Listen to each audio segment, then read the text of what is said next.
like it in my life. Now you guys are giving Zander Krause ideas when it comes to Big Sills being a tad late. Actually, I'm never late. I'm always on Big Sills time.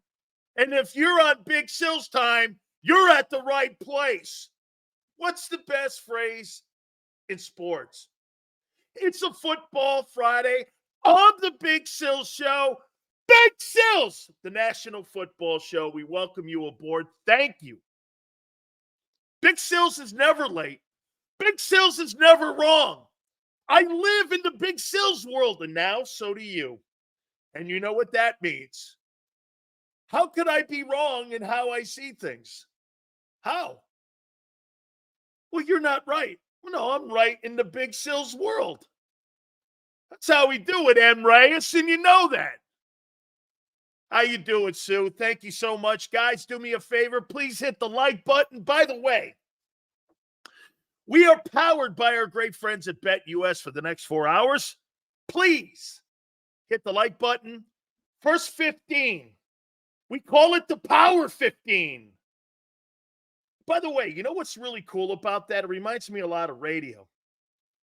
You know why I like what Zander told me about the first 15 minutes when it comes to the like button? If people hit it, that means you've got people's attention. In radio, we used to call that get to the meat and get to the red meat. Nobody likes a lazy open or a meandering open is what I call it. You want to punch him in the head.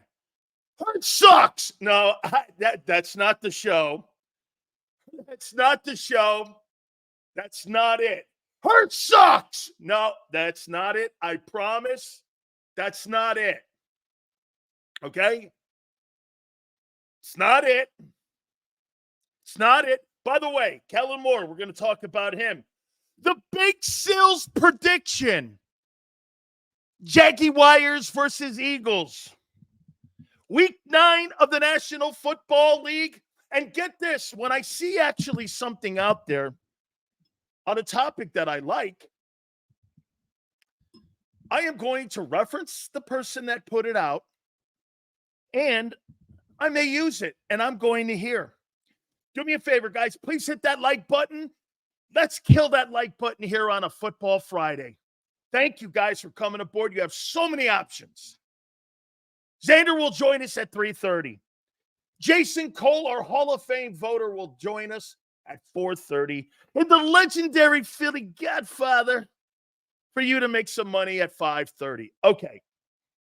I saw this on WIP and their Twitter page, and I liked it. They do very few things that I like. They're not very good shows. It's a great station because of you. One thing I'll say this, man, and I don't care who they put on. As long as the Eagles are on that station and the Phillies, shit. That station doesn't have to worry about anything. That's why they're not paying anybody any more money over there. Honestly, they're not paying anybody anything over there anymore. They used to pay big money. That's why you don't have big talent. So you don't have to worry about that. So they pay those guys chicken shit money now. But they do have a good social media guy. And I like the topic. If you had with the trading deadline coming up next week on November 5th, would you trade Nick Sirianni right now for Doug Peterson?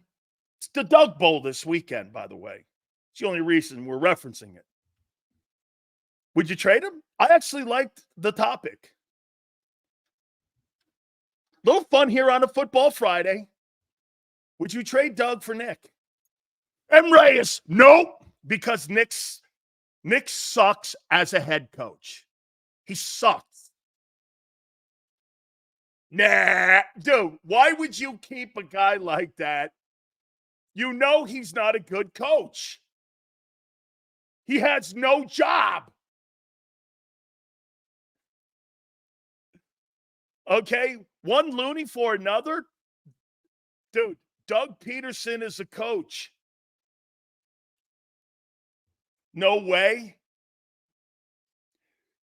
Sil's theory that great quarterback like Stroud do not need wide receivers to win games. No, quarterbacks make wide receivers great. Not wide receivers make shitty quarterbacks good. I'd take Doug. Shit, I would trade Nick Sirianni for Rich Kotite. You kidding me? I would trade him in a second. Hey, by the way, if I put Nick Sirianni up on the trading block, what would he command in return? Let's see. Guy's been to playoffs every year. He's been a head coach. He's got a heck of a record. He's like 40-19 or something like crazy like that. What would you think you could get for him? Because somebody out there is going to think he's actually a good coach when they pull the number back and they realize that he's just George Seifert. I mean, he's not that great. He's a proven champ. You mean Doug's a proven champ? Sirianni's a proven chump. Nick is not getting paid. Oh my God, senor. Sills, I like the podcast, but you hate on Hurts so much that he's been playing well, 9 TDs, 0 touchdowns. Is great. And he keeps it up. He'll go 7 to number 3 in the MVP voting. Say Sean. Yeah, okay. Thank you for the super chat. Zander, I missed one. Thank you very much. I hated your show when I first heard it, but my wife pointed out you were saying the same things about the Birds that I was saying. Just sounded different coming from a non-Eagle fan. Holy shit. That goes back to what Zander says. Hey, Jack, I got a feeling it's got a lot to do with a Trump delivery. Would that be fair, Jack? Jack, do you think I have a Donald Trump delivery? And that's why it is? Never. Jalen Hurts couldn't be good in China. Is it more that because it's kind of like a Trump delivery? I actually had a program director. Hey, I actually had a program director compare me to Donald Trump because I incite a riot. I'm like, come on, man. Come on now. So you said Hopkins, another guy. He had 1,000 yards with you when who was a quarterback last year? You compared him to Julio. Excuse me. DeAndre Hopkins is 33 years old. DeAndre Hopkins is not the same guy he was 5 years ago. He's not the same dude. Okay? Jalen Hurts, GOAT. He's not a GOAT. He's okay. He's had two good games. 2 good games this year. Jesus, criminy. All right. We're going to get to the game and my prediction. Mo says he had 1,000 yards last year. So DeAndre Hopkins averaged 50 yards a game. Great. Wonderful. 50 yards a game. Okay. I'm not thinking that's that difficult when you're the number 1 wideout in today's NFL. Do you? Do you? Sills, do you think Sproles is a Hall of Famer? Thank you for the doubles. No. I do not. No. Mm-mm. If Brian Mitchell's not, he's not even close to that. If Brian Mitchell is not an NFL Hall of Famer, Brian Mitchell was 10 times better. And he's not. Please hit the like button. We're going to go through week 9 of the NFL, some college football stuff too. But we're also going to get to the game on Sunday. Give me some scores for Sunday. Give me some scores. So wait a minute here. Why is this a big deal with Hopkins? Are you trying to make the comparison that DeAndre Hopkins going to Kansas City is the same as A.J. Brown going to the Eagles? Is that what you're trying to say? That you think DeAndre Hopkins is as good as A.J. Brown or the elite wide receivers in today's NFL? Is that what you're trying to imply? Because if that's what you're trying to imply, you're an idiot. That is not even remotely close. Okay? That's not even remotely close. No, Mo, I think he's Mo. Mo, I don't think he's a dude. Mo, I don't think he's a dude. I don't. Guys, please hit the like button. We're at the 10-minute mark. 15 minutes. Let's go here. Hit that like button. By the way, guys, give me a running total. I'd like to get to 100 in the first 15 minutes. Let's see if we can do that, because that starts to show off running. Look, I think DeAndre Hopkins is going to bring a lot to the table there. I do. I think he's going to bring a lot to the table, especially with the diminishing skills of Travis Kelce. I think he's going to help a lot. I do. So, I mean, I hope you're not implying that. Hurts has got the most talented offense in the NFL. No. DeAndre Hopkins, Julio Jones was out of gas last year. DeAndre Hopkins is not out of gas. Julio Jones had massive ankle issues and injuries in his lower body and around his legs. That's why he couldn't really be a factor his last 4 years in the league. He had massive injuries in the lower part of his body. And like I said, mostly around his ankles, and that's what caused him to kind of just fall off the map. But he was a great football player. He'll knock on the Hall of Fame door. Julio Jones, man, had a great NFL career. Probably the second best Alabama Tide player that Nick Saban had in his time at Alabama. Henry's the best. There's no getting around it. Derrick Henry's the best player he's had. Okay? You know, most of the players that go out on now we got to wait and see what Willie Anderson's going to do. Will Anderson, we got to wait and see what he's going to do, because I like the player, but we got to wait and see what he does. But quite frankly, there's no Nick Saban did not have a Hall of Fame NFL player on defense his entire time in Tuscaloosa. There's not one NFL player that will go to the Pro Football Hall of Fame in his time. Then again, he's a guy that produced college football players. And you know what he did produce? A lot of really good NFL players. But Hall of Famers, there's no Hall of Famers on that side of the ball. Henry's a Hall of Famer. And there's really no offensive linemen that were Hall of Fame football players. There's no quarterbacks. Depending on what Devontae does, could he be a Hall of Fame receiver? Julio Jones is going to get a shot. And again, it's not a rip on Nick. I'll tell you why. Name me a Hall of Fame basketball player that Bob Knight coached outside of Isaiah Thomas in his 29 years in Bloomington. Name me one. Name me one Hall of Famer Bob Knight coached, not named Isaiah Thomas, in 29 years. Okay? Name me one. You can't. He created great college players, and he created very good NBA players. Here's another one. Coach Krause. Name me a Hall of Fame player that he coached at Duke. Kyrie Irving. Kyrie played 10 games for him, but okay. Who else? Grant Hill. Okay. There's two. In his 35 years. Who else? Right? Two. Grant Hill, Kyrie Irving, and who? My point is that some of these coaches in college, they create really good professional athletes, but not elite. Not exceptional. Okay?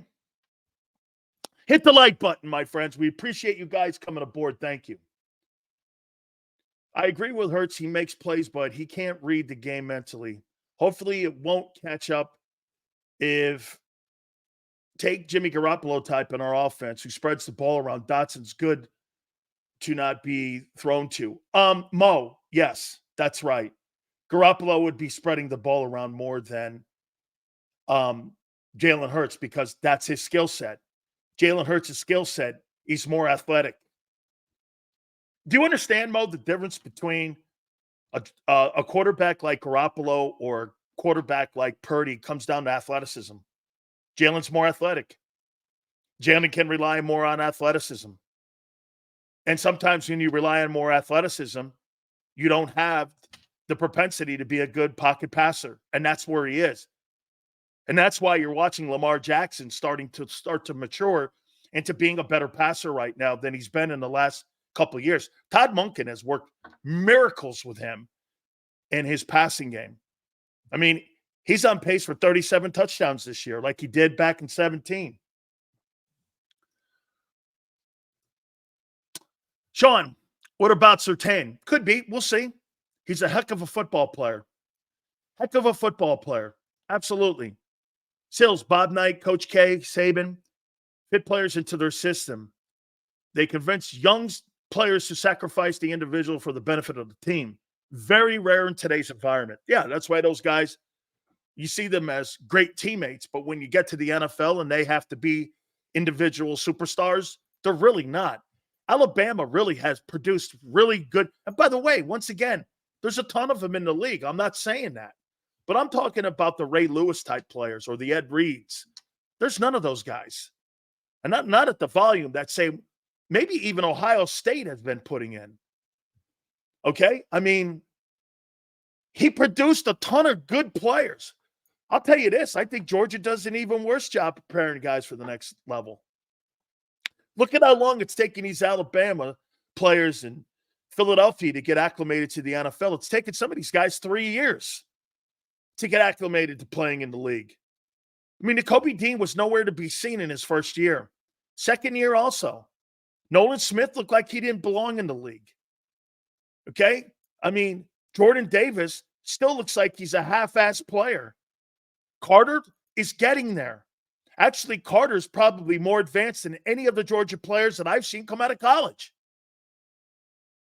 That's as advanced as you can get. I think it's got a lot to do with their rotating and the rotating of players. Okay? These people are paying $5 to $10 so they could talk to him. Yeah, what's your problem with that? You don't like it? You don't have to be here. No. You know what they do? Excuse me, Bob. Do you know what those people are doing? They're paying $5 to $10 out of the generosity of their pocket, not to talk to me, but to keep their place where they can come every day and keep it going. You want me to be transparent? Without them, I don't have a job. So if their kindness keeps the station going and it's the only place in Philly or some other places and some other markets that keep it going, what's it to you? What's it to you? We thank them.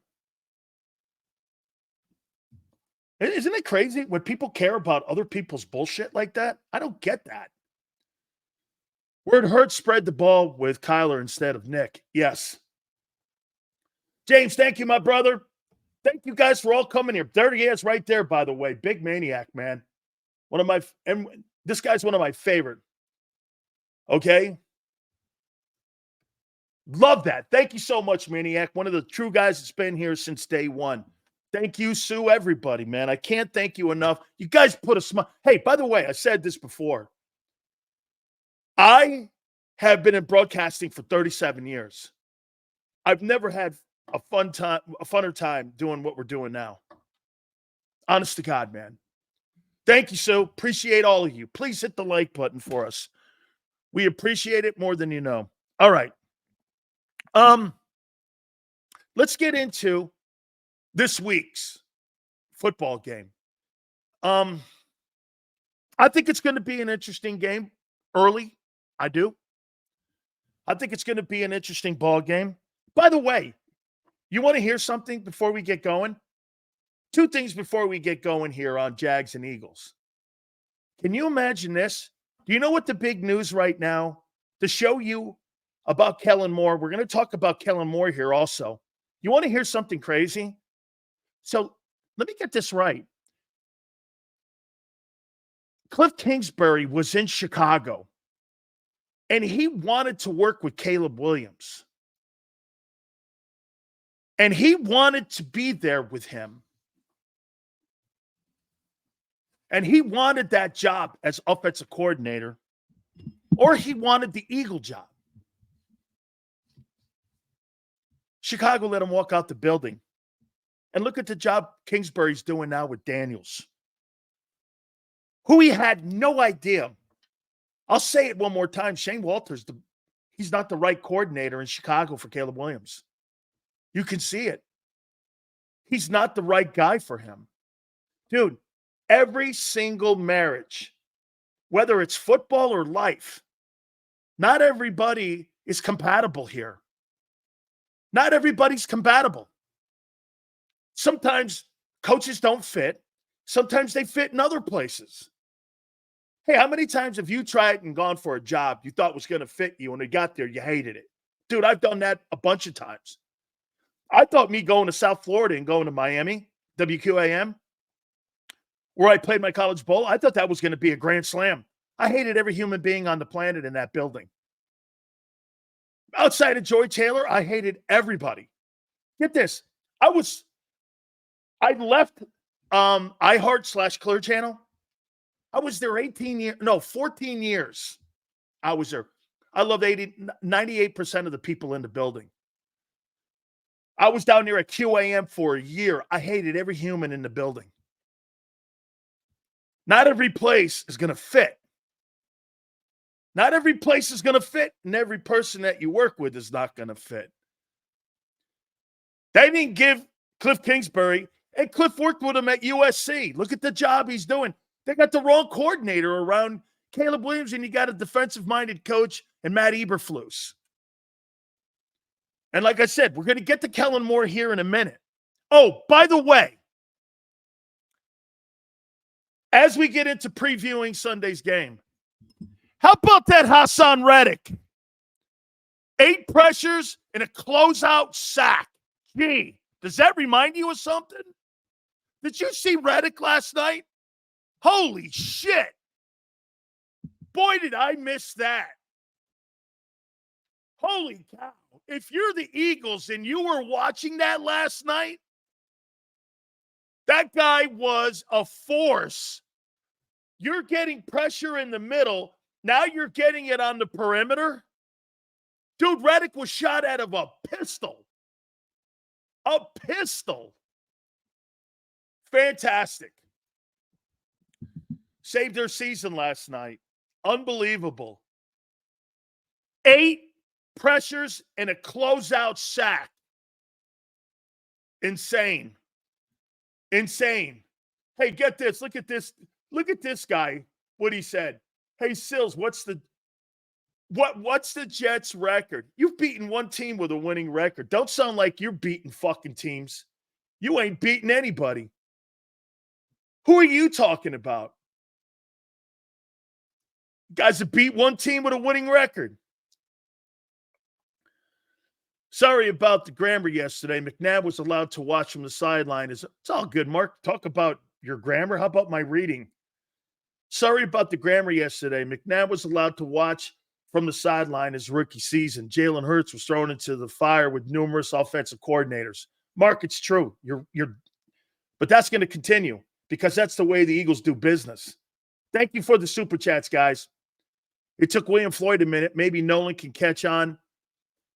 2 extra Georgia guys. Hey, I get it. Sills was riding Burrow's nutsack. Joe Burrow's the 3rd best quarterback in the league. What's your point?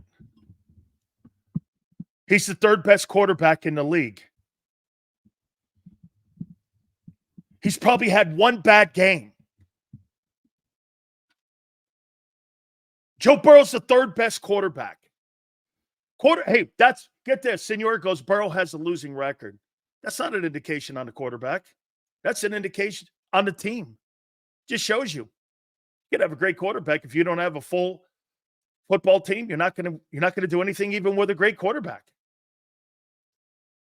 By the way, Patrick Mahomes has a great defense. Joe Burrow doesn't.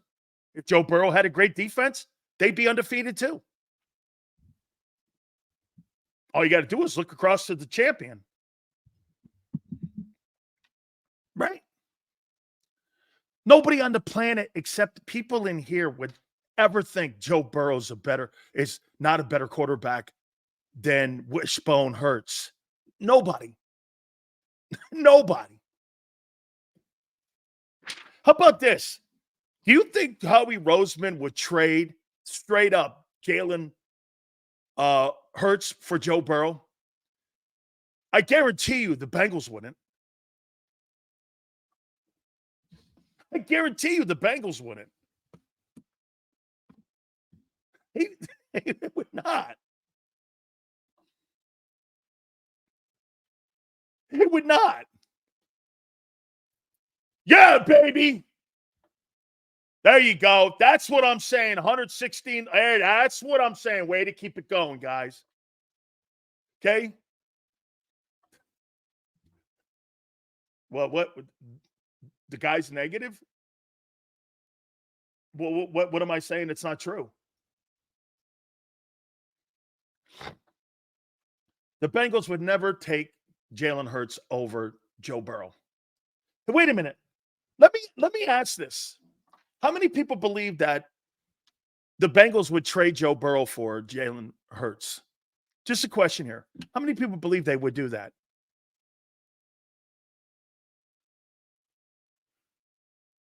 How many people believe they would do that? Let's see how many idiots we had. You said Joe Burrow's a top 3. He is a top 3. One of the top 3 talents in the NFL at that position. Jack goes laughable. I don't. No. I don't believe they would do that. Okay? Look at this. Guy calls me an idiot. Why? For what? Asking a question like that? To shut your face? Here's a better one. What's my career have to do with Jalen Hurts and the question I just asked? What's that got to do with anything? These people get so offended that they go personal attack. I love it. No wonder they say I have a Trump delivery. I mean, so you go personal attack? Hey, dude, I don't know you from a can of paint. I don't know why you're so angry. They would never. Okay? Let's see. Dude, you are ripping Sills for being an NFL player. Hey, Carmine. I know. I always find that funny. By the way, rest in peace. I posted a video of me on the field. My very first football game was against Walter Payton. And I know this guy's ripping me and my career sucked, but I did play against Payton. It was his last game at Tampa Stadium, and Big Sills was playing against that Bears team in 87, and it was his last time in Tampa. And today we lost Walter Payton 20 years ago, and Jared Payton is a Miami Hurricane, and I know him well, helped recruit him, love the kid, love the family. The brother also, Eddie, is an awesome friend of mine. He's a golf pro, I think, down in Mississippi. I think he's a golf pro down there. And we just want to send our heartfelt memories out. Rest in peace, sweetness, man. What an absolutely sensation. You want to know what GOAT is? Walter Payton's in the GOAT conversation. That's a GOAT. Okay? Sills did play against Walter Payton. I put the video out there. I played in that Bears game, his last Bears game. And Summer All and Madden were on the call. How cool is that? Hey, you know what? This might be blasphemy, Walter. I think Saquon kind of runs like him. I think Saquon Barkley kind of runs like him. Runs the contact, physical like that. Walter Payton, okay? Walter Payton. No. Sills hip tackled Walter Payton. M. Reyes. I have to be transparent. So here's the story. Well, I promise you, we will definitely get on and we'll get to the preview. Here's my Walter Payton encounter on a football field. You ready? So I told everyone the story. Friday, I was preparing to play against the Florida Gators. Which newspaper can I find the stats from the game, Sills? That's awesome. I don't know. Oh, I know what I have. I have the box score, and I have the official NFL. I'll post that, Prince, the official NFL line for that game. So I'll make sure I put it out there for you. Okay, I'll make sure I get that for you there. So I'll post that. So Friday, I was getting ready to play against the Gators, and I got declared ineligible. I went to University of Cincinnati for a summer school, and I wanted to graduate. So I got an extra credit. Back then, you couldn't do that. You couldn't. I mean, they counted that shit against your eligibility and such. And I didn't know that. We didn't know that. So when I transferred to Miami, they took my senior year away. So that weekend, I didn't know what I was going to do. Coach Johnson said, "Come into my office. I want to show you something, Sills." Well, they're going to fly you up to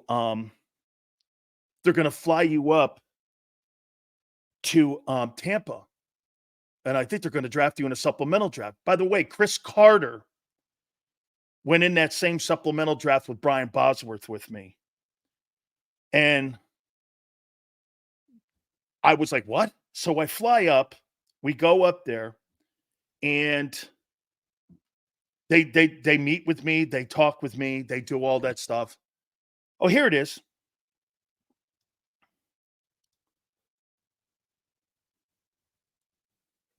Here's the NFL's official. This is the official summary, game summary.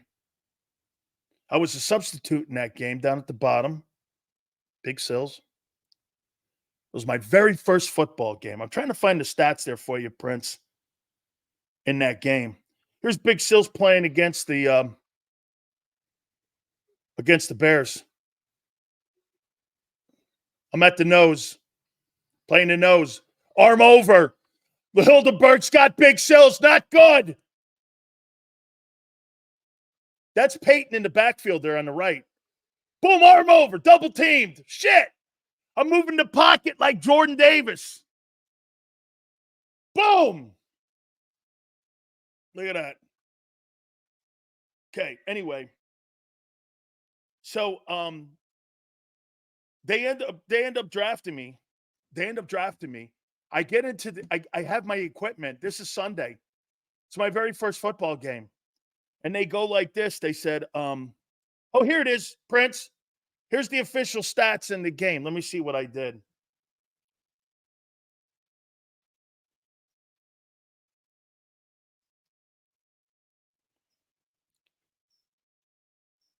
I had a goose egg. That's okay. It was like Jordan Davis. There's the Bears, and there's me down there at the bottom. It's my first game. I only played like 15 plays in that game. Look at the guys they had over there. Steve McMichael, Richard Dent, William the Fridge Perry, Mike Singletary, Wilbur Marshall, Dave Dorson. Wow, what a great football team. What a great football team, man. Dan Huff Sileo. Hey, okay. All right. Hey. Okay. Trevor Lawrence been playing good recently. He has. Thank you very much for the super chat. Sills Huff. Wow. Okay, well, maybe. Hey, I missed 2 super chats, Zander. We can find them there. Guys, put it up there. We really appreciate you guys sending those super chats. Thanks for reminding me if I missed the 2 super chats. See if Zander can get those back up there for us, too. So, yeah, Zander, they said we missed 2 supers. Sills, who was the hardest and toughest player you faced?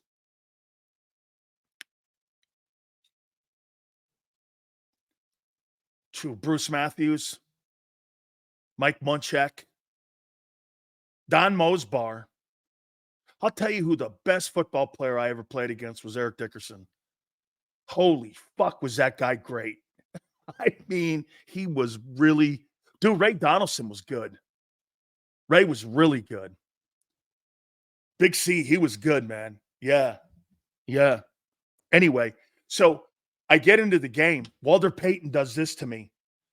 I have no idea what the plays are. I just got there 48 hours. I didn't have any idea what the plays were. And so I go, what am I doing? I didn't know how to play nose. So they put me in the game. They do a down block. I'm standing there. Walter Payton comes running through the line of scrimmage. Bam! That little squeaky laugh of his.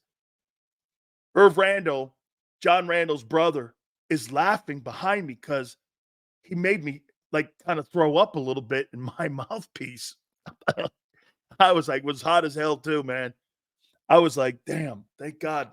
He goes, somebody behind me went, it's second down. I went, shit. They did the play again. He fucking hit me again, almost knocked me out. I had never been hit by a running back that hard. I walked to the sidelines, man. Everyone's like, how you doing? I'm like, that's where I basically got how you doing. Because I'm walking to the sidelines. I'm like, how you doing? How you doing? Walter Payton, man. Two things. I almost got killed by Walter Payton, and I got a pinched nerve on the back of my neck from Ironhead, which lasts forever. Dude, Walter Payton was a tough ass, and that was his last year in the league, 87. He was a tough ass football player, man. He really was, man. He was. Guys, do me a favor. Hit the like button. Thank you, guys. So Sam says what here? So wait, Sills, back to Burrow being a top 3 guy. Is our defense that good then? If we're holding a top 3 quarterback to 17 points, totally getting better. That's for damn sure. Absolutely. Sills, Burrow or Jalen is a no-brainer, especially with the unit that Burrow would inherit. The only drawback is Burrow's health. Completely true. Hey, Bob, if Joe Burrow played on the Philadelphia Eagles, they'd score 50 points a game. Sills, you're hilarious posting your stats. It's like, hey, but I'm retired, dude. And I never did this. Hey, I'm really great. Oh, by the way, they suck. Thank you, Keith. I appreciate it. That's a funny take, though. Thank you. See, that's why Zander brings that up all the time. I'm shocked you don't love Slay. He's a shit talker and brags. How come you don't like those guys? Same with A.J. Brown. I don't know, man. Maybe it's because I'm getting older. Okay? Maybe because I'm getting older, man. I don't know. Okay? All right. Here's my takeaway for this game on Sunday. 2-6 Jags, 5-2 Philadelphia Eagles. A lot of expectations for the Jaguars coming into this year. I had them for them too. They were expecting to compete for the AFC Championship. That's a given. On Sunday, Gabe Davis is questionable. Travis Etienne, their running back, their former first-round running back, is questionable. Cleveland, their offensive guard, is questionable, and they just traded away their right tackle to Minnesota. So, I mean, have they kind of pseudo-surrendered already? Sure seems it. Key to the Jags to watch here? Dude, I'll tell you something. This Brian Thomas kid that they have, is this the Brian Thomas kid from LSU? Is this the Brian Thomas kid from LSU that was in the draft this past April? He's a good football player. He looks like he belongs. He's putting up some decent numbers here, man. I'm not saying that he's going to be a superstar elite player, but he looks awful good. I mean, he gets separation, and he's a good football player. That's going to be somebody to keep an eye on. And he looks it. Christian Kirk is out. They don't have him. He was their main go-to guy, and I think that's affected the passing game a little bit. Saquon Barkley for the Eagles has been sensational. He's been the team's MVP. There's nobody on the Eagles that has played better on both sides of the football than Saquon Barkley. And it's really not close. You know, AJ's been banged up. Hurts has been up and down. Barkley's been just absolutely consistent, and he has been sensational. Sensational. If Dak was on Philly, they'd be a top offense. I know this because he had a top offense with less talent than Jalen. Philly would love Dak too. Kellen Moore would probably love him too. There's no doubt Saquon Barkley's been your MVP. He's averaging 5.9 a carry. That's incredible. Every time this guy touches the football, he's averaging 6 yards a carry. No wonder they're going and being more of a running football team. I would too. Every time a guy touches the football, he's getting 6 yards a clip. Well, I'm going to do that. And I have an offensive line and an offensive line coach like that. I mean, it's a no-brainer. The quarterback is too inconsistent to lean on. Lean on the run game. And to Senor's point, here, that's because of the Eagle offensive line. Come on, Sills. No, it's not because of the offensive line. You had Miles Sanders and you had DeAndre Swift both get 1,300 and get 1,100 yards. And that's because of the O-line. Yes. But this kid supersedes the fact that the O-line is great. He looks even better than what those guys did. I mean, those guys look like the same dude. Miles Sanders and DeAndre Swift look like the same guy. Barkley doesn't look like those guys. Barkley runs with more of a physicality. Okay, he looks more like a physical football player. I'm not saying that the O-line's not helping him, because they are helping him.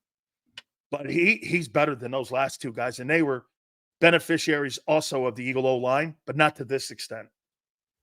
This guy is insane great. Like I told you, if he had played his entire career in Philadelphia, he'd be going to Canton. Dak had talent, but he still struggled.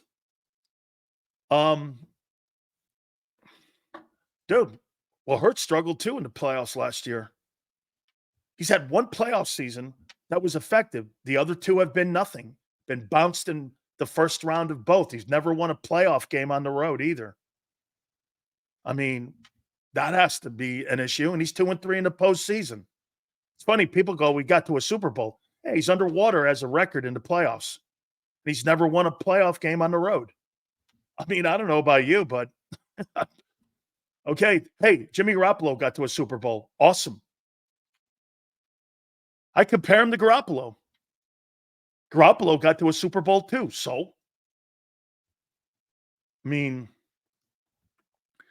Sales question, if Slade doesn't play and Rodgers plays lights out, what do you do when Slade comes back from injury? Nobody's going to trade for him with a groin injury. Yeah, Zander don't want to trade him. He wants to keep him on the team. I'm going to tell you something. He ain't going to fish the year. I do not believe that guy has the body to hold up for 17 weeks. I do not believe it. Okay, is he a good player? Yeah, he's still got something in the tank left. And by the way, I don't see what everyone else sees. When I watch him play, every time someone gets behind him, he grabs him. He has to, because he doesn't have the same game speed any longer that he used to have. He's smart. He's getting away with two things: the scheme and his savant. He's a smart football player. He's a smart player. He knows when he's beat. That's why he grabs him. And it's called holding instead of pass interference. He knows what he's doing back there. Instead of getting pass interference, what does he do? He grabs him. That's holding. Automatically, he's going to get called on holding. That's only 15. PI is when you're turning and you're swatting. He ain't playing that game. You don't see a lot of pass interference plays on Darius Slay. Why? Because he gets the holding penalty on him. He's smart as hell. He knows the technique to play. Darrelle Revis played like that. Darrelle would never get beat. And if he did get beat, he'd reach out and hold him. You get a 15-yard penalty. Okay? Or at a 10-yard penalty. Yeah. These guys he's getting by on that. Okay? Slay is one of the least called PI corners in the league, and he plays man cover. He doesn't get this, and he plays man cover too. Dude, he plays zone defense. He plays, what are you talking about? He doesn't play man. He hasn't played man in his entire career. He got fired in Detroit because he couldn't play man. Slay is a zone cover corner. Are you hot? That guy made a lie up this year trying to tell you he plays man cover too. 2 high safeties, and he's 10 yards off the ball, and he plays man? When was that? I have yet to see that guy. Oh, wait, I did. When Matt Patricia did it. Slay plays man coverage. Dude, what game are you watching? He plays center field and makes $11 million doing it. And when he tried to play it in Detroit, they traded his ass. Dude, get this. Like I said, you've played one football team this year with a winning record, and that's Green Bay. The rest of them, you've played some good wideouts, but you played Deshaun Watson and you played, what's his name, Daniel Jones. Last week was great. But by the way, let's not forget something. Who completed those first 17 plays in that Bengal game? People keep telling me, well, Quignon's playing great and Slay's playing great. Well, who the fuck caught all those passes by the Bengals? If that secondary was so great against Cincinnati and that opening drive, who caught all them passes? Who caught all them passes?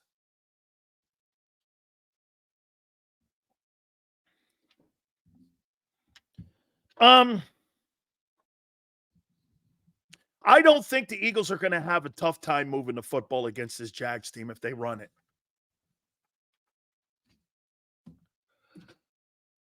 I don't. The Jags will have to play an A-plus game on offense. An A-plus game on offense. I think to keep it competitive and have 0 turnovers. It's a 7.5-point spread. The Jags, in 8 of the games that they've played, they've gone over 45.5. So they have put some points up. I say this with Hurts. If Hurts is around this room on Sunday, 221 passing, 37-40 rushing, he's in that room, it'll be a tough day for them, especially with Barkley. And the last 3 games, here's what the Eagles have put up: 30, 28, 37. So it's starting to improve because of the run game and putting points on the board. The Jags should score. There should be some points put on the board here. Sills, who's the best Eagle quarterback of all time in your opinion? McNabb. That's really not close. Jaworski was a heck of a player, more longevity, but it's McNabb. And I can't stand the guy. Well, wait a minute. Let me take that back. McNabb had the best career. The best quarterback is Cunningham. The most talented quarterback you've ever had is Cunningham. The best quarterback is Donovan.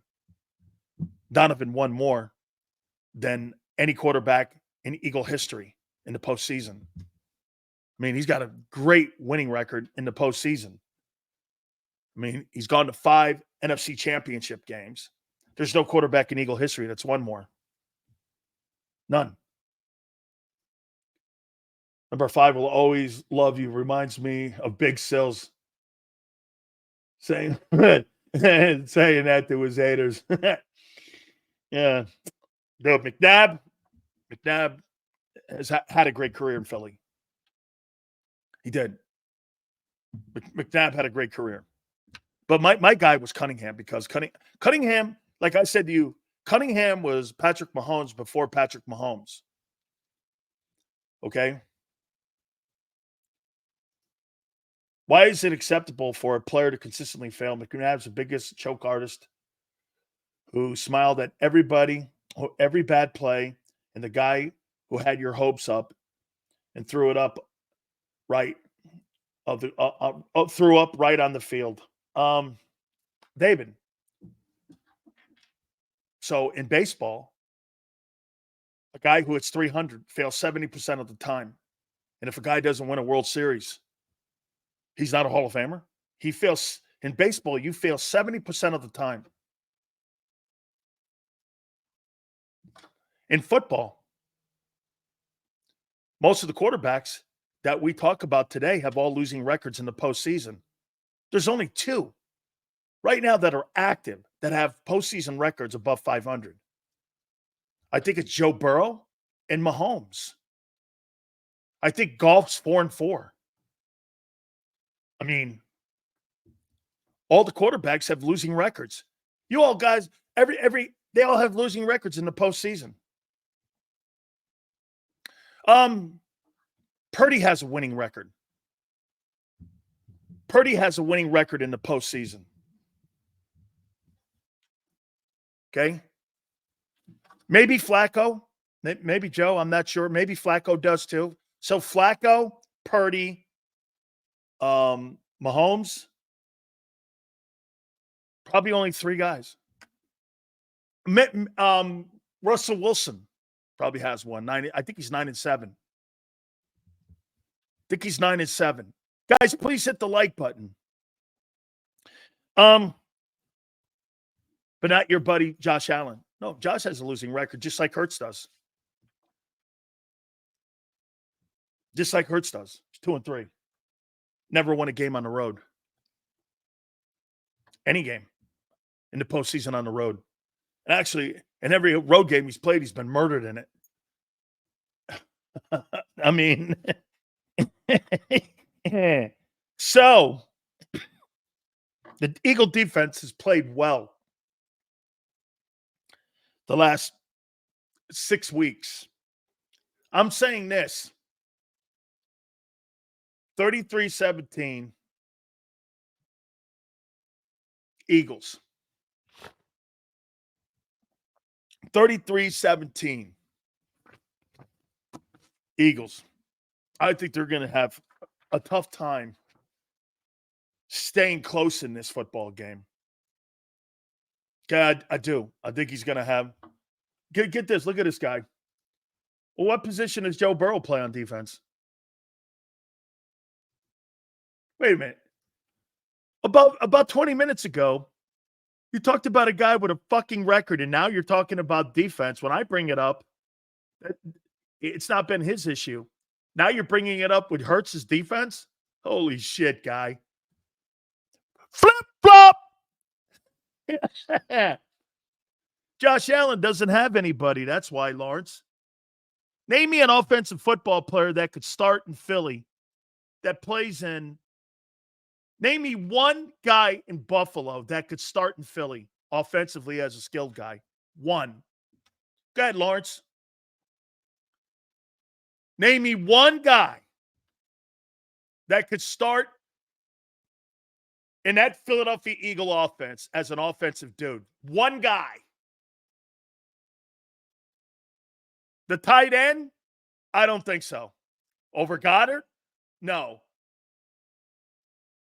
Name me one player, and that guy wins ball games.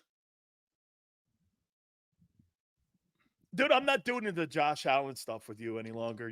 It's an idiot conversation, and actually, it's below a conversation any longer. It's unbecoming. I mean, it lowers my intelligence talking to you, Lawrence, talking about Josh Allen and Jalen Hurts in the same breath. It really does. It lowers my intelligence. I mean, so I'm going to stop that. I mean, it's not even close. Cosmo, why would you want Jeffrey Simmons? Are you going to pay that guy $25 million? What are you going to do? Give him Jordan Davis? Howie Roseman is not going to move off of Jordan Davis. He's not. He's not going to. Okay. So, here is the next topic. By the way, Zander will join us at 3:30. Jason Cole at 4:30, and our friend Philly Godfather at 5:30. Hit the like button. All right. So, ESPN had a comment today about Jalen Hurts.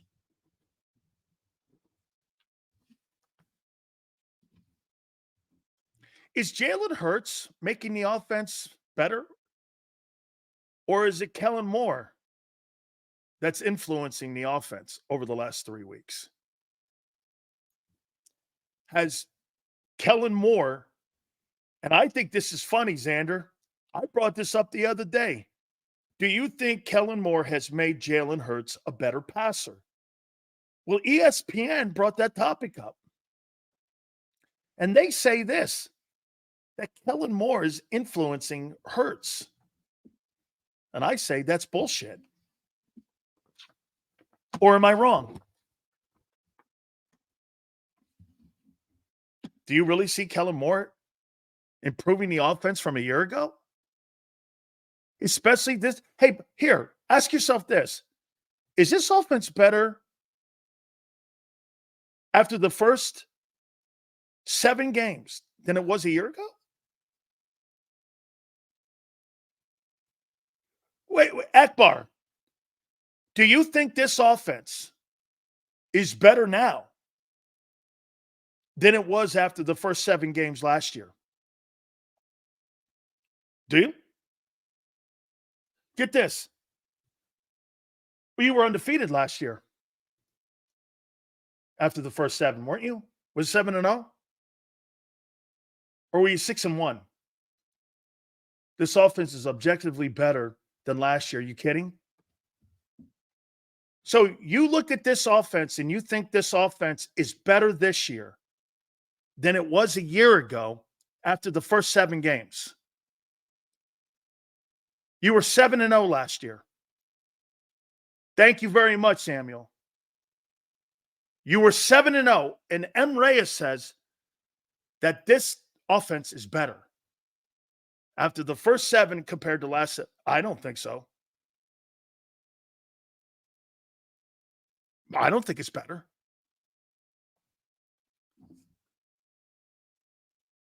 Everybody was on pace for career years. A.J. Brown was putting up insane. Hey, that's a good point. A.J. Brown last year. Let's take a look at A.J. Brown. No, that's not fair because A.J. got hurt at the beginning of the season. Okay? A.J. Brown got hurt. So we can't say that on what he did a year ago because he missed some games. Okay? David asked a great question here. Seals, don't you think, though, that Barkley has added a new dimension? Absolutely. Okay? Get this. So, Senor says Barkley's going to have a career year.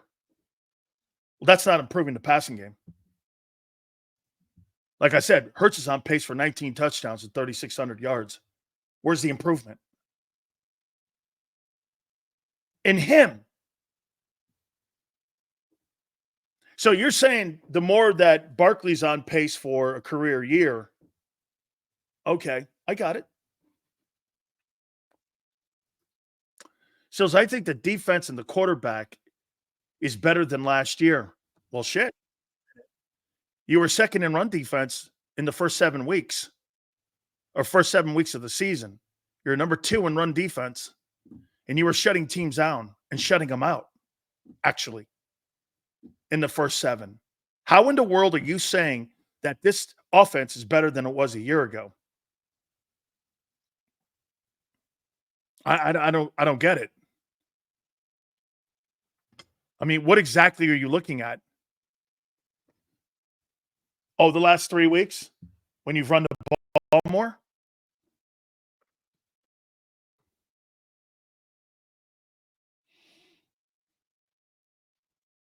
Well, like I said, I'm talking about the first 7 weeks. Hurts these last 3 has okay, better, and better, in my estimation, and it's a pattern. So again, David, that means then the offense is not better right now than it was last year. Is that right? So what makes you think that's going to be a continuation right now, M. Reyes? Are you just assuming that? That last year, the scheme, the talent overcame the scheme last year, even though the scheme created multiple $1 million for your 2 wideouts and the running back to get an $8 million contract in Chicago, and everyone got extensions. They even redid the contract to Landon Dickerson, and you're telling me that that was such a viable mess up last year that everybody failed, but yet everyone got paid, and the only guy that didn't really take off last year because of the turnovers was the quarterback, and you're saying this offense this year is better. Wobbling around that you did for the first 4 weeks is better than it was a year ago. Where are you seeing that? And by the way, you're better because you're running the ball, better because you're spreading it around. Actually, you're limiting the passing game more. Is that how you're getting better? Okay. Like Zander said yesterday, is that going to be the new trend? You're not going to throw the ball more than 20, 25 times? Sure, that goes back into the scheme of 22. Sure. But don't sit here and try to tell me Kellen Moore has revamped this offense. He hasn't. You got a wide receiver who had -2 yards you paid $25 million to. Hey, man, that's just the way it rolls. Well, that's because you're running the ball. You haven't improved the passing game. And I will relent on this. Hey, AJ being out is a factor in that, and Goddard. Not that he can find all those guys.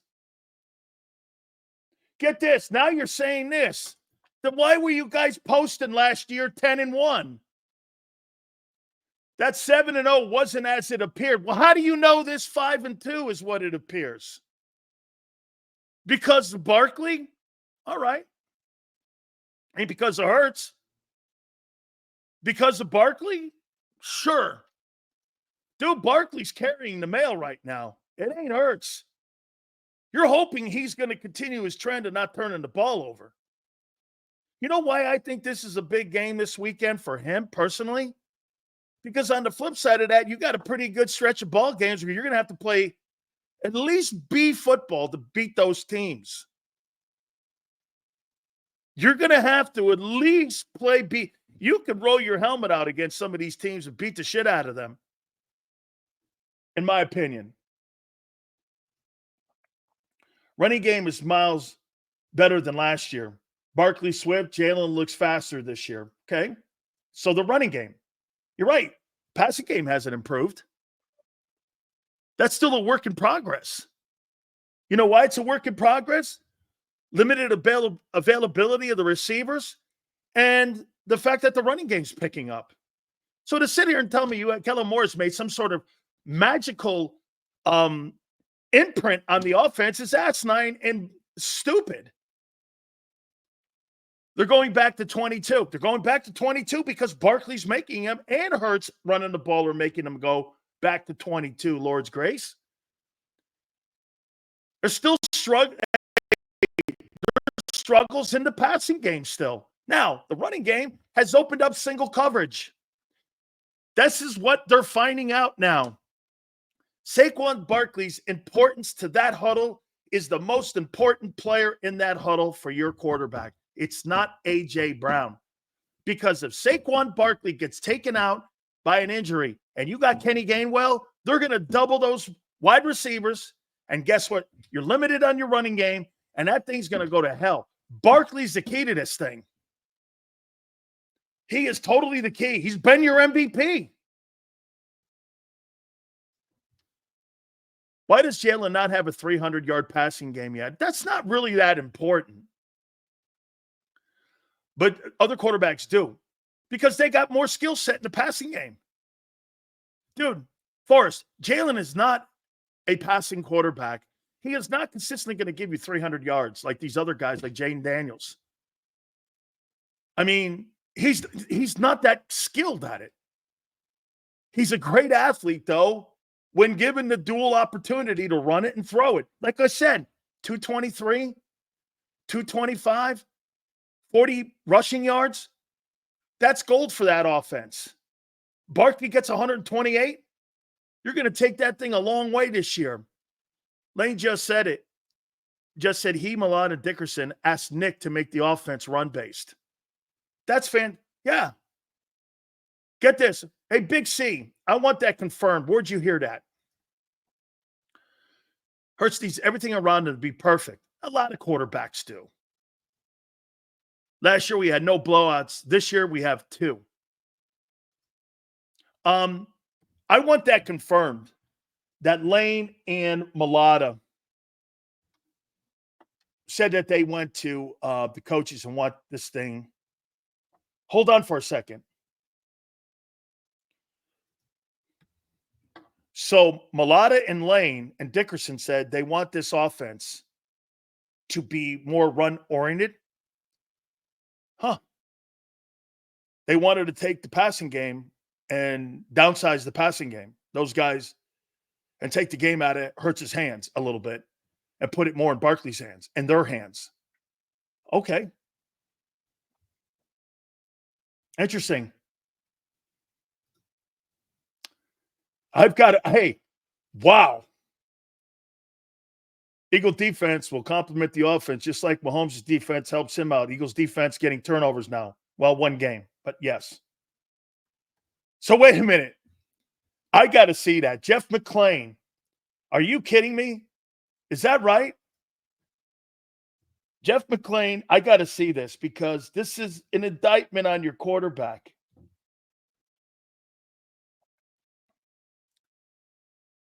I've got to see that. I've got to see this tweet. If he really did say that.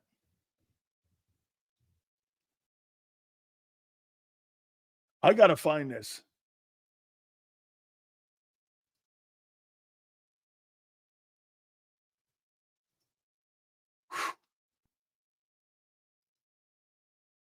Here it is. Make it a little bigger, Zander, please. Here we go. Lane Johnson said some of the offensive leaders, particularly him, Jordan Mailata, Landon Dickerson on the O-line, had a bye-week conversation with head coach Nick Sirianni about modifying the offense to be more run-based.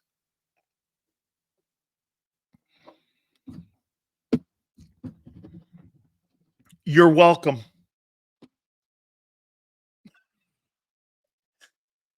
Oh, my God. Can you imagine somebody going to Andy Reid and saying, can you take the ball out of Patrick Mahomes' hand? Oh, my God.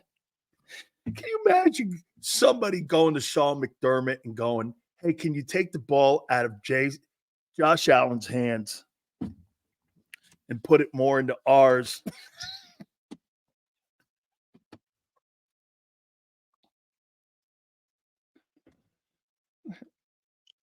Elite. Wait, Zander, one more. I want to read that one more time.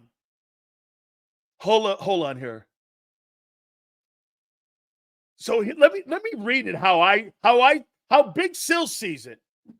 So a couple of the offensive leaders saw enough in the first 4 games of the year and went to the head coach and said, dude, we need to stop throwing the ball around the yard with this guy and run the football. We're the best part of this offense. Let's run the ball. Barkley's killing it. Let's do it. So they downsized the passing game. Thank you, Zander. Hey, it's always good to take the ball out of a $50 million guy's hands. Says, you've been preaching this for the last 2 weeks. Damn right. Take it out of his hands. He's just going to create turnovers. Absolutely. Running to open the pass is perfect for Hurts. Exactly, because that's what he does best. Exactly. Hey, why did it take the players to go to the coaches to point that out to them when the coaches were doing the stupid shit the whole time? Now you know why you haven't scored any points in the first freaking quarter, because those guys have their head up their ass in the passing game because Lord Laurie wants a passing game. You know what the players said? Fuck that. Let's run the ball. Let's do the shit we did in 22 that makes us great. The players had to tell the coaches to sit down. Cool. About time. It only took you a year and a half. Maybe if you did that shit last year, you would have saved a bunch of people's jobs, including the quarterback.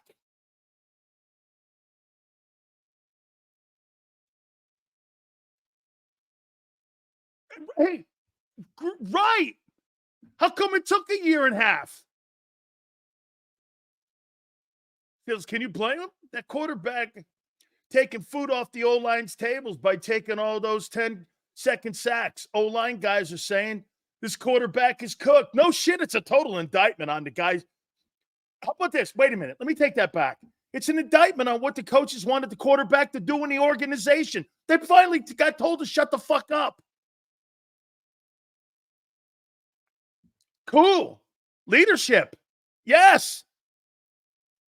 Hey, guess what? They finally heard you. Run the ball. The guy's not that good in the pocket. The run game's going to help him. Single coverage. It's like two different teams. First 4 weeks look like 23. Last 3 weeks look like 22. That just shows you how good they are, too, that they can adapt like that. Holy cow, man. They have been undercoached for the last year and a half because of mentality and ideology from the front office. The players had to go, enough. Enough. That's the best tweet of the week. Of course, the Chiefs don't have our O-line and Barkley. That's because you got, okay, you can have the O-line at Barkley. I'll take Mahomes. Apples and oranges, Hills. Where people arguing McNabb was better than Manning or Brady back then, Jalen wins consistently like the others do. Dude, again, you're completely missing it. Welcome to 1940 Philadelphia Eagles. Dude, don't you think there's a reason that you've only had one season with a guy? By the way, how many years? Look at this guy here. Mahomes ain't it right now. He's just 7-0. What a dumbass. How many years you guys been around as a franchise? How many years have the Eagles been around? By the way, thank you guys for the super chats. They mean a lot. This happened in the 21 season with Jordan Howard, Sills. It's 1948. They've been around since 33? You mean that's the best tweet of the last year and a half? Edgar, damn right. Okay, you've been around since 1933. How many years is that you guys have been around? Don't you think there's fucking a reason why you only had 4,000 passing yard seasons? Because you've been a predominantly run-oriented and tough-ass defensive football franchise for like 80 years. I mean, there's a reason you haven't had. Do you know that you in Chicago have the most pathetic history in passing quarterbacks of all time in NFL history? The Bears don't even have a 4,000-yard passer like ever, and they were founded in 1920. 13 years before you. And they don't have that. Run the ball, play defense. Monsters of the Midway, hello? If I'm Nick, screw the organization. We run all the way to the playoffs and further. Devontae. Yeah, hey, Devontae, let me say this to you. I say this is a winning formula. I'm not saying it's not. You finally figured out who the quarterback was. He ain't going to beat teams from the pocket. In all of their year and a half of bullshit, last year and the first 4, they finally went like this. The players went, man, what are we doing here? What are we doing here? What are we doing here? By the way, you're right. Those Miles Sanders and DeAndre Swift aren't great backs. You got one now, and you can see it. I'll tell you this. They were not going to strike out. They were either going to get Henry or Barkley. Both guys would have been doing the same shit here. But I happen to like the way it's fitting in Baltimore for Henry, and it's fitting in Philly for Barkley. They look like perfect, absolute fits for both franchises. Okay? Get this. Look at this guy. Hoss, the NFL is not a developmental league. This is not a developmental league. Developing? You know how you develop? By playing. Get on the field and play. Look at the quarterbacks. You think they're developing Bryce Young in Carolina? As soon as they see a guy, you think they develop Baker Mayfield? How many guys go other places and play well because the organizations don't sit around and develop any longer? They just don't. It's not a developmental league.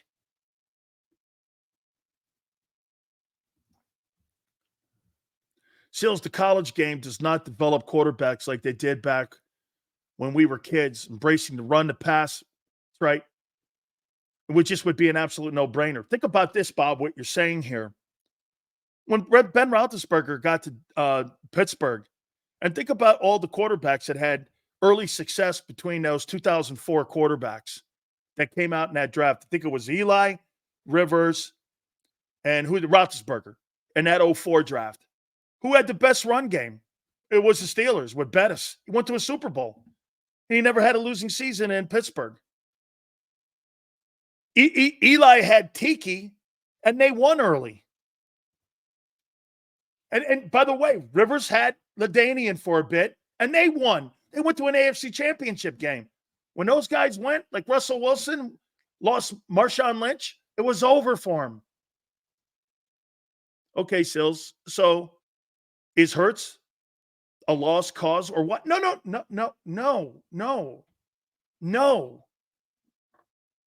They had an epiphany, and the players made them see it. The leadership went, if we throw the ball the way you want this offense to look, we're never going to win. If you put Hurts more in the run game and we resemble a little bit of 22, Hurts has gotten better and good enough in the passing game. He's better than he was in 22. Hey, by the way, do I think Jalen Hurts is better than he was in 22 as a skilled thrower? Yeah. As long as it's set up with the pass or the run, and you're running the ball effectively like you are. You're second in the league right now, 166.7. And as long as you're in that room, I think you got to improve on third down. You're 23rd in the league on third down right now. 22, you were third. And I think that'll come along. The reason you're so low is because you threw the ball in the first 4 weeks. And you had that shitty first quarter.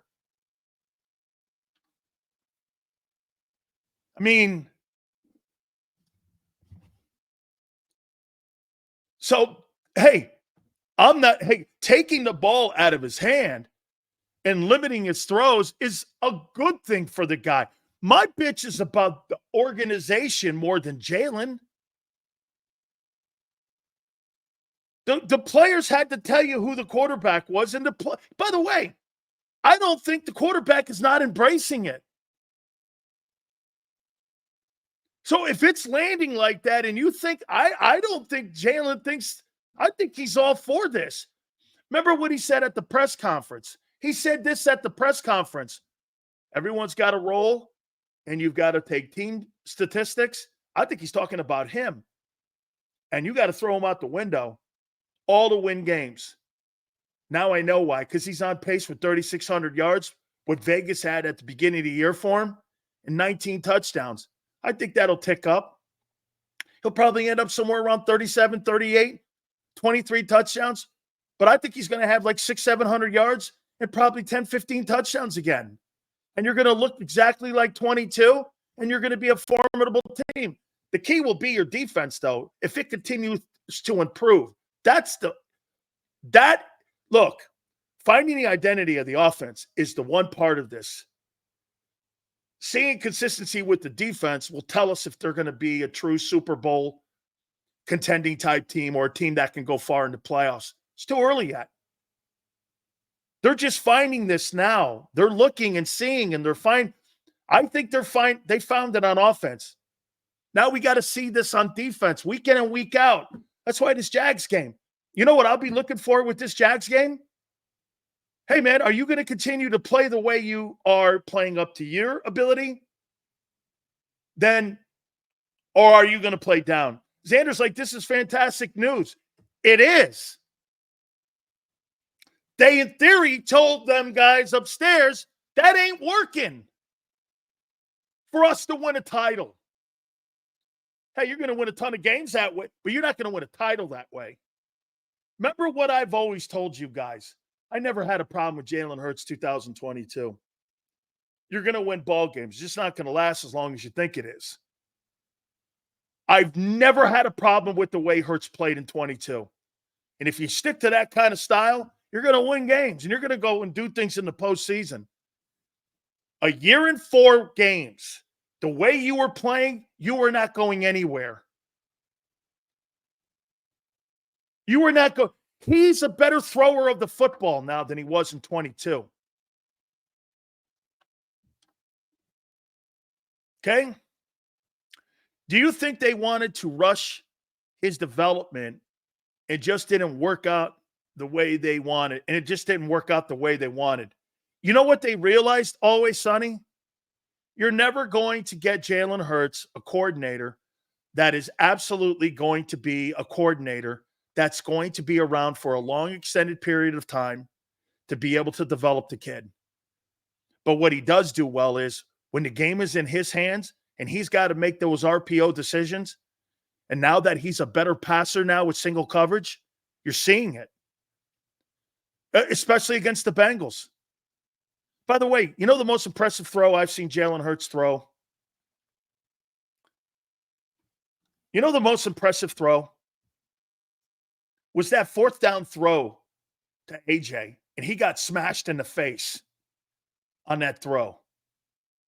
I'm sitting on the sidelines, or if I'm an offensive lineman and I watch him get crushed like that, and I saw his courage in the pocket, and they're running the ball, let me tell you something, man.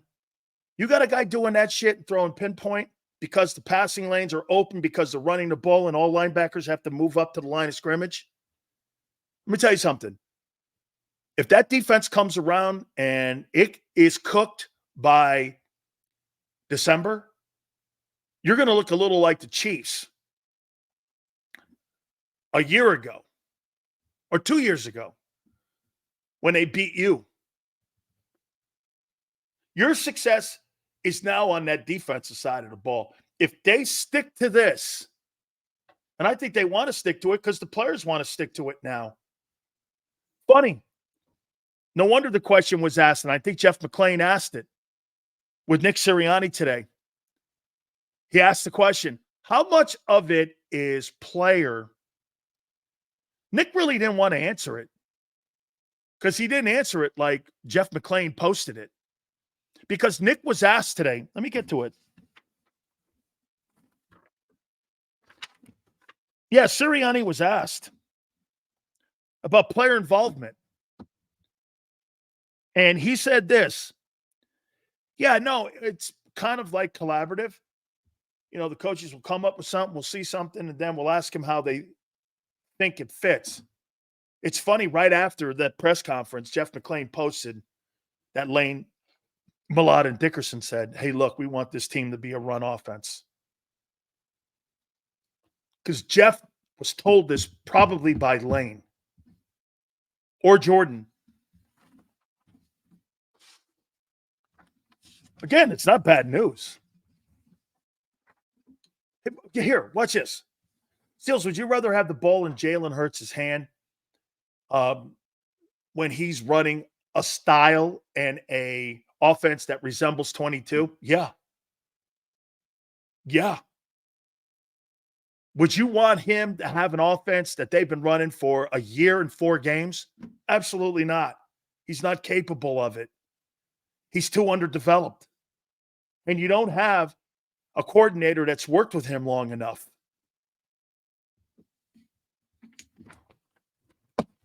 But by the way, it came, I'm just saying, for all of you that wanted to see that kid that you paid the money for, how come it took him a year and a half? You know why?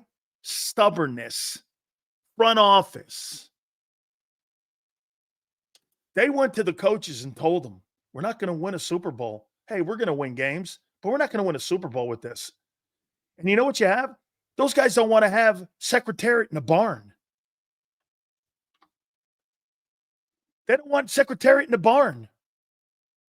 Dude, has Hurts looked better since Barkley's arrival? Yeah. He's a 10-time better back than Miles Sanders and Swift. There's no doubt in it. All right.